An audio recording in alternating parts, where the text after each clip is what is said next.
என் குடும்ப காரியத்திலே தடைகள், வியாபார காரியத்திலே தடைகள், பிள்ளைகள் காரியத்திலே தடைகள்.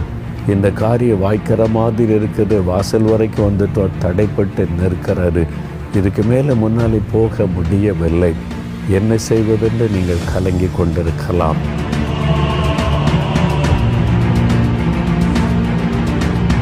எதை எடுத்தாலும் நன்மை நடக்கிற மாதிரி தடை.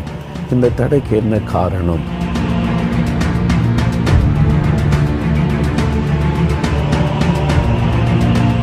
ஏதோ ஒரு பாவம், ஏதோ ஒரு பலவீனம், ஏதோ ஒரு மனக்கசப்பு, சண்டைகள், பகைகள். அதுதான் இந்த தடை நீடித்து கொண்டிருக்க காரணம். நீங்கள் ஜெபித்து பார்த்தாலும் இன்னும் சுகம் உண்டாக மாட்டேங்குது, இன்னும் கர்ப்பத்தின் ஆசீர்வாதம் கிடைக்க மாட்டேங்குது, இன்னும் திருமண காரியம் வாய்க்க மாட்டேங்குது, இன்னும் கடன் பிரச்சனை நீங்க மாட்டேங்குது, இன்னும் வீடு கட்ட முடியல. தடை. அந்த தடைக்கு காரணம் ஒருவேளை உங்களுடைய குறைகளாக இருக்கலாம்.